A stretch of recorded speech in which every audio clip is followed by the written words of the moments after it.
Well, hi, and welcome to my shop. And here's the next thing we're going to be taking a look at.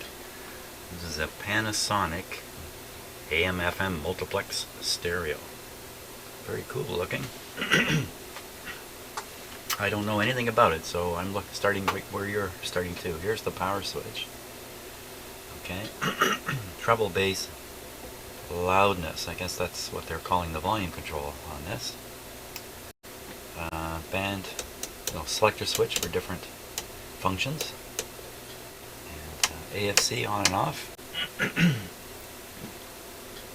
Tuning knob, FET. So it must have a FET transistor in the front end of this. That's why I imagine they're trying to say by putting FET up there. You know, the older, go back another 10 or 15 years, you were buying little transistor radios and it'd say 6 transistor on it. Very proud of the number of transistors. So in the case of this, it's using the newfangled FET transistor.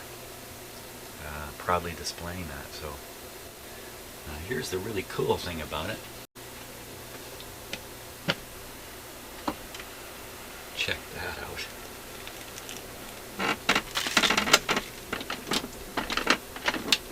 Oh, it kind of locks up. How's that for cool? Disappearing turntable. So we have lots to do on this in this bag. The cartridge and needle.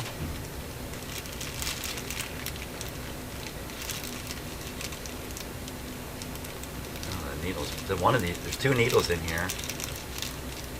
They both look broken off completely. Huh. Okay. So much for the cartridge. Let's put away the turntable for a moment. Uh-oh, how do you do that? To close. Huh. Isn't that cool? Very good. Let's look at the back here.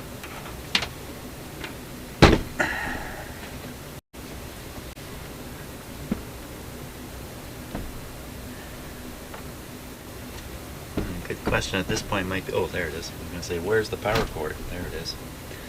Okay, so what do I got back here? Antenna connections.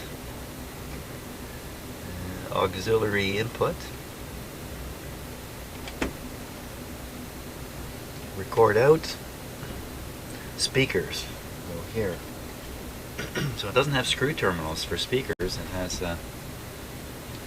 phono plugs. Okay. Oh, by the way, I think in one of my earlier videos I complained about radio noise coming out of one of these new LED bulbs I bought.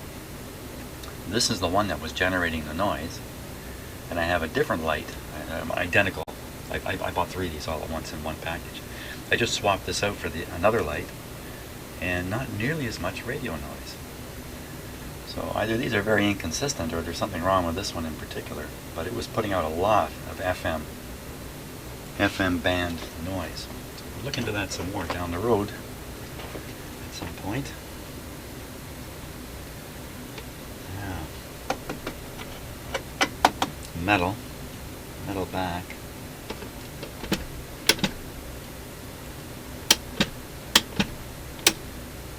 Just looking at how this thing would come apart.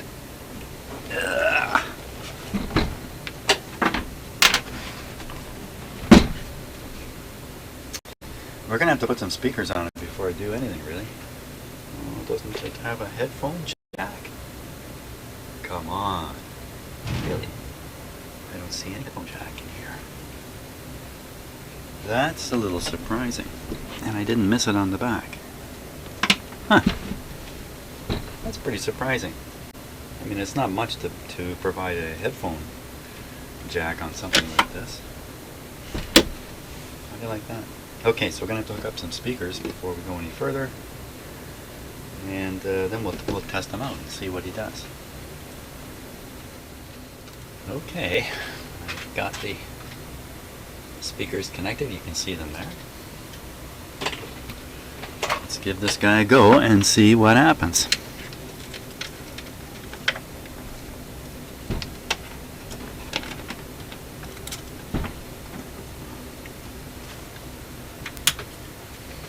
Our switch is here. volume control is turned up full. Oh, isn't that neat? We'll take a closer look at these controls in a bit. Cool. Very neat. It's kind of an aircraft. Got a bit of an aircraft look to it. Okay. Get ready to switch on. There we go. Okay, so what am I seeing? Everything lit up. These all lit up. Nice. We're set to FM. Let's go to AM. We're on AM now. Let's see. Tuning control moves the pointer. It's a little hard to turn, a little sticky. Let's hear it. Haha. That's AM radio in my shop, all right.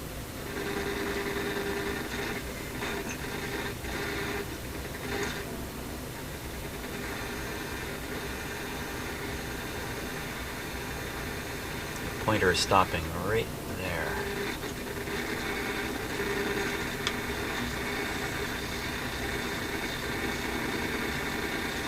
I think some lubrication's required in the tuning mechanisms here. Okay, that's fine. That's okay for AM in here. Let's try FM. I don't think there's any antenna, so.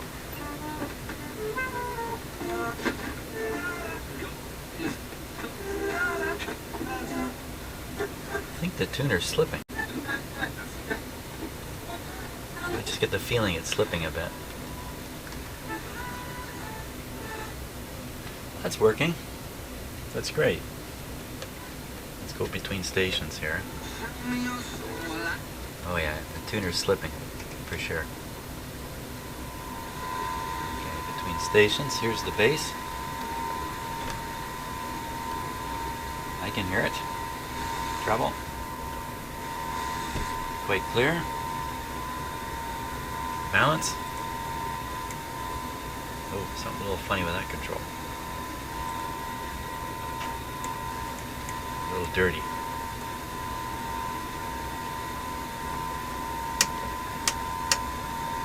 Let's see if we can get the stereo light to come on. It's probably up in here. Oh, I do see it. Let's prop this up a bit here.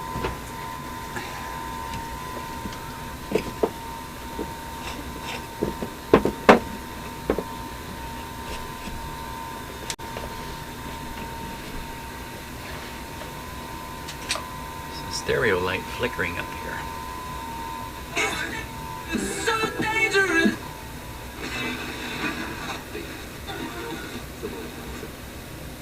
High quality.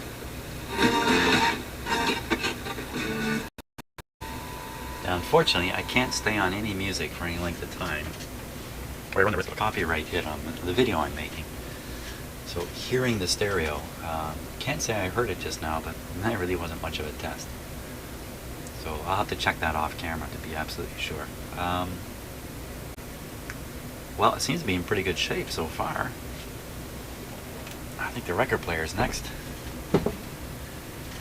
Check out.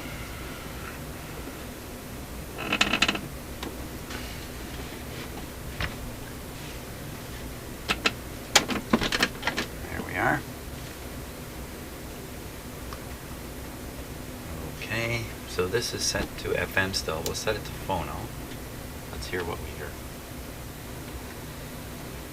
Nice and quiet, really. Usually you get a bit of a hum and a buzz, but that's pretty good. Now the cartridge is out of it. One of the clips is broken off here, but so we're just gonna have to leave that alone, I think. Maybe we'll check the cartridge later. Let's see if we can get this turntable to turn in here.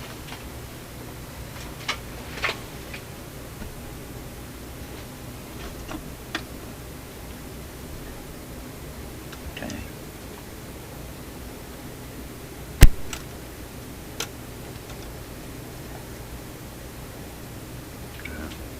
Mechanism's very sluggish. It's already lifting the. Yeah, it's stalling. That's probably the usual. Okay, with the mechanism disengaged, the bladder is turning quite fine. See it there? It should come back and start playing again. Oh. So let's see if we can identify the where the drive is weak. I just put my finger on the bladder to slow it. So I can feel the drive strength. Okay. I'm going to shift it up to 78 and feel the drive strength there. And down to 33 and 16. So this thing has 16 on it.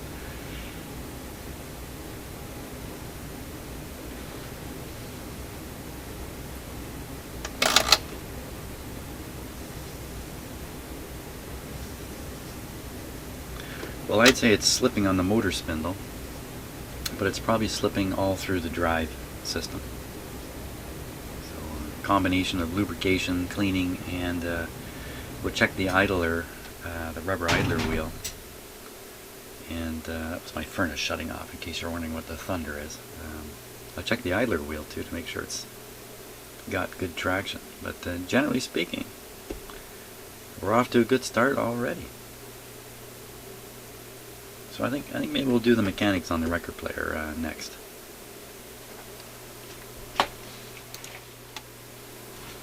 Okay, so the first challenge here is going to be getting this out.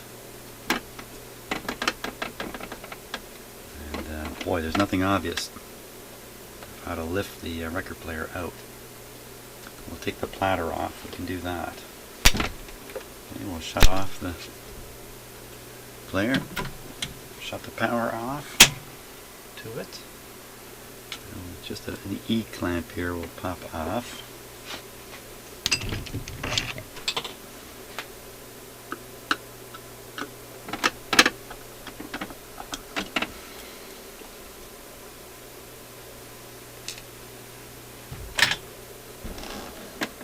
That's coming out really easily. So that's a measure of the quality of the lubrication. Right there. It's definitely gummed. It's definitely gone gummy. No doubt about it. A little bit of hair around it there too. Ugh. So here's the major component of the mechanism. You know, that's not bad. That really doesn't feel bad at all. But we'll take it off and we'll look underneath. Okay, so the triggers here, nice and loose. A lot of dust and dirt built up right back in here. Okay, and the idler wheel. Oh, feels gummed up.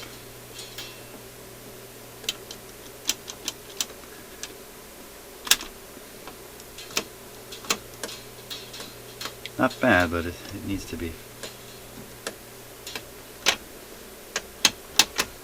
Just need some basic maintenance, lubrication and that. I think this will be fine.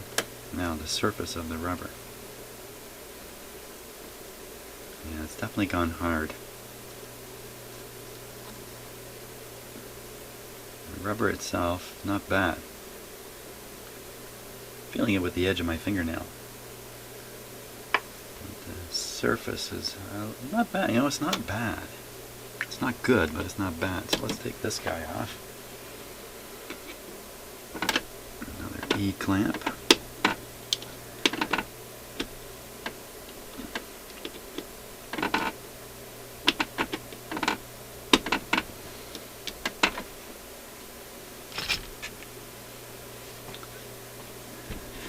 Pull this out here. Sometimes these are really hard to get off. I've got a video of me working at one of these for like half an hour to get it off. Heat being the secret.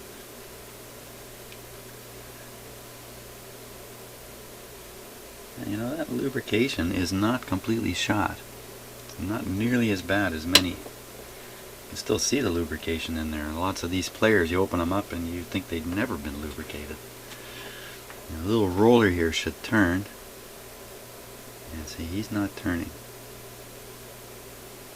Okay, so we'll get that freed up. That'll make a fair difference right there. Let's get rid of this horrible dust in here.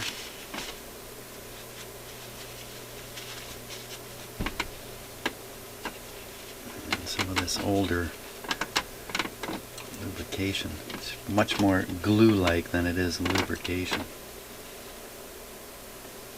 I'll take this off too.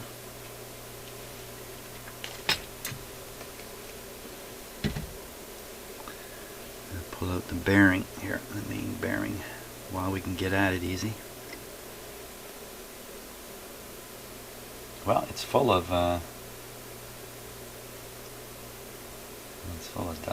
dust and dirt and grease.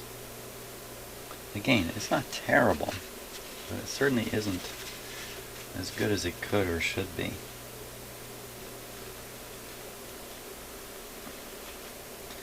If you think about the leverage in the various mechanisms in the record player, there's a very powerful lever happening where this is driving the outside of the platter. And then the platter itself is driving this mechanism around with this gear here. And the gearing ratio, or the leverage, is very, very high.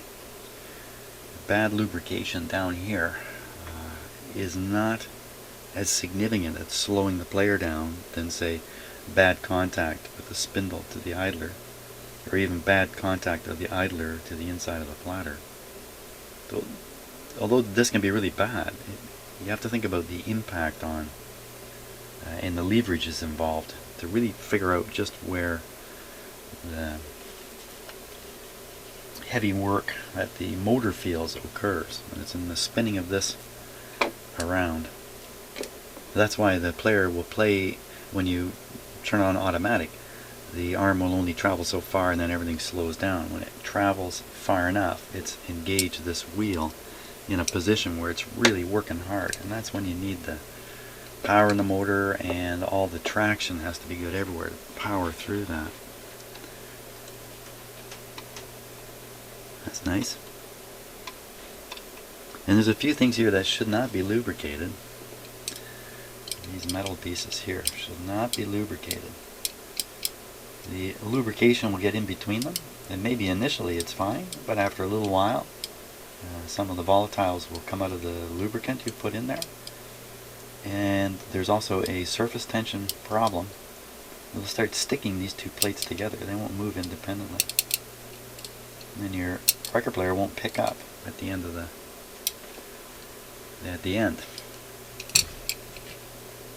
Okay, I think there's another washer here. I might as well lift it up. It's just glued. Yeah, okay. Put that there. Here. Now the solvent I like to use is alcohol.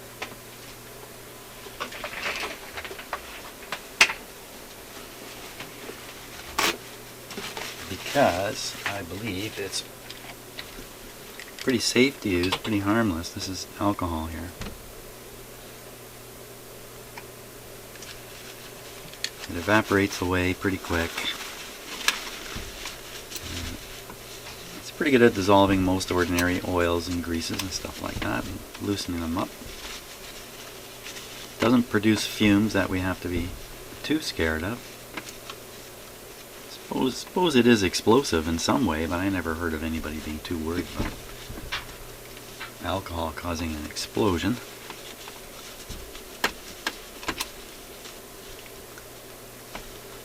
I don't think there's any carcinogenic element or anything to do with. Well, I'll take that back. I just read somewhere that the alcohol we drink, for those who drink it, has a cancer rate associated with it. I was a little floored when I heard that. Beer gives you cancer. See, don't quote me on that. But I think I heard something like that. And I'm trying to get the old grease out. There's some, I don't know what the proper word is, but grooves cut into this shaft. And that's to give a place for the grease to live.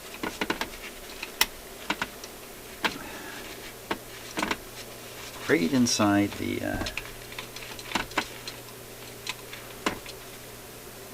hey, sometimes these cams can be so stuck on this shaft, and as you're working it loose, you actually start working the shaft loose from underneath.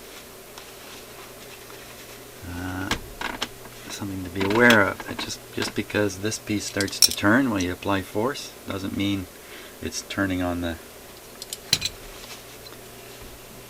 center part there. Okay, so we'll just drop a little bit of alcohol right on the top of this roller.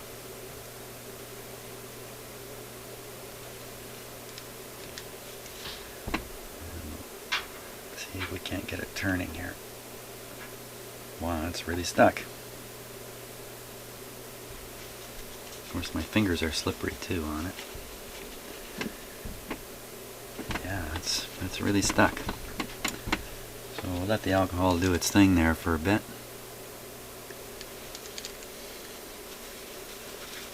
We'll take a look at the roller here.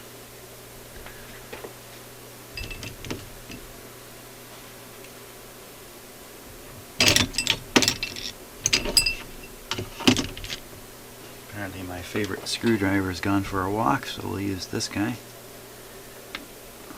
Hope I didn't hurt his feelings.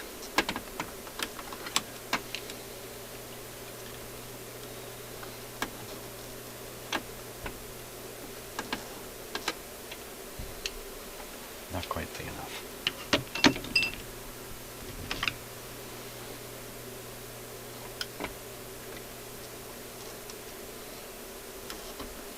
You don't want these clamps to go flying. Now these idlers, their height is really critical, so they have, you know, because when you adjust the speed, you're actually moving the idler up and down. The height must be correct, and there's usually some washers, there's one there, that have been inserted above and below. Make sure there isn't one stuck there. It's just one washer. Sometimes when you take apart one of these things, you might find like 3 washers on the bottom and 1 on the top. And that's sort of a rough adjustment to, or maybe fine adjustment to position this where it needs to go. So, okay, so I'm going to take this washer, I'm going to put it back on. Can't lose it. Oops, almost lost it. Oh, I'm losing it.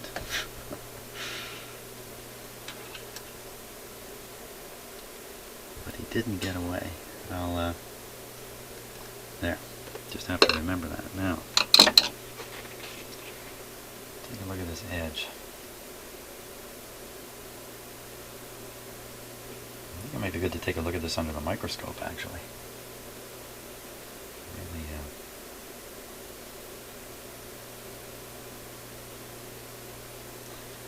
because they tend to go hard, like it develop a hard shell on the running edge, but remain fairly soft. See, I can bend that. It's really not bad at all.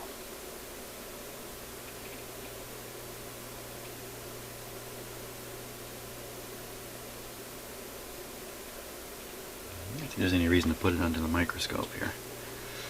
So, an easy way to grind this is just to put it back on, let the motor turn it, put some file or something up against this and just grind away, as opposed to like this one doesn't need much. I think that's what I'm going to do. Almost lost that washer again. I'm going to put it back on.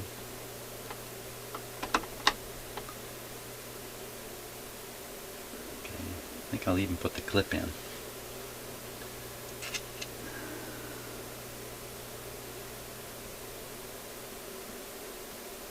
You see in other videos, sometimes I put these on my drill to spin them, and then I can grind off a lot. Now, I did one of these the other day, and I destroyed the idler wheel. Not only did it have a hard shell, but it was hard back a distance, you know, half a millimeter, and there were cracks running out like this. So I tried to grind off literally a full millimeter, maybe even 2 millimeters off the outside here. And what I found was when I got down to the softer stuff, it started coming out in chunks. I ended up with basically such a rough idler wheel, it was useless. So I destroyed it. But it was no good to begin with, so no loss. But there's no guarantees when you do these things, destructive repairs like that. You're not going to end up with destruction. So let me power this guy back up. There, he's spinning now.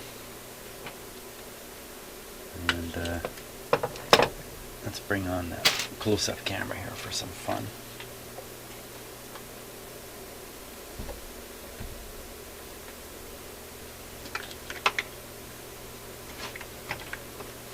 Fun with cameras.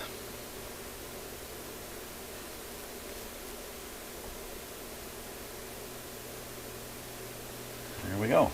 Looks to be in pretty good focus. And there you can see the wheel going round and round.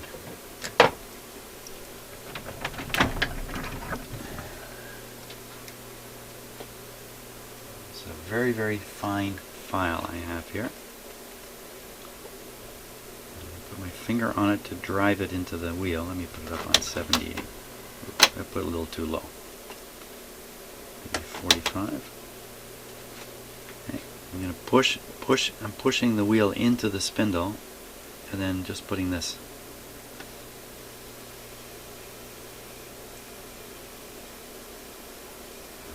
I bet you this is doing nothing.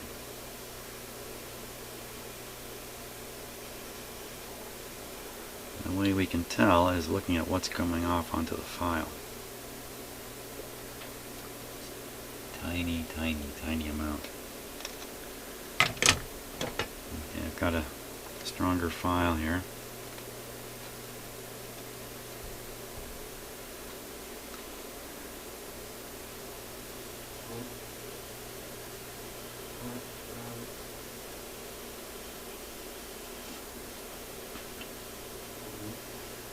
If you're going to do this, it's good to have the wheel spinning something like this, some method like this.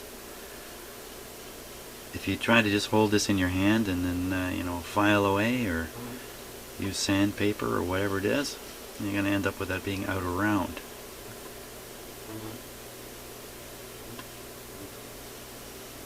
I'm not sure if that would actually bother the speed of the player, but what it might do is put a thump when this is passing the spindle here. If there's any kind of indentation in the idler, you get a thump. Some of these turntables get left with the idler in contact with the motor spindle, and they sit like that for, well, in today's world, a year or 2 or 3. And somebody pulls it out and turns it on, and all you hear is thump, thump, thump, thump, thump, thump, thump, thump.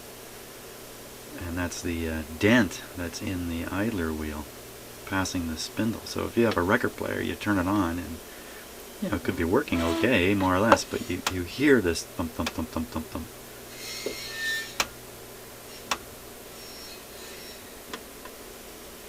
Then chances are the idler's got a dent in it.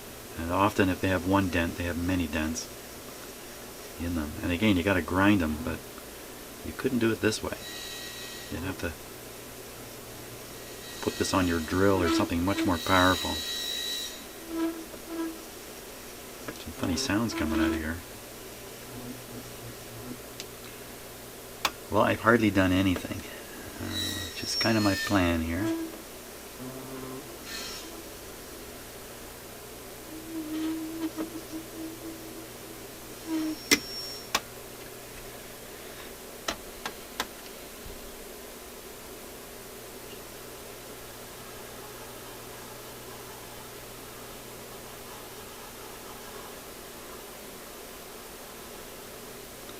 You also don't want to create a flat surface. You want this to be like the tire of a car with a flat bottom that runs on the road.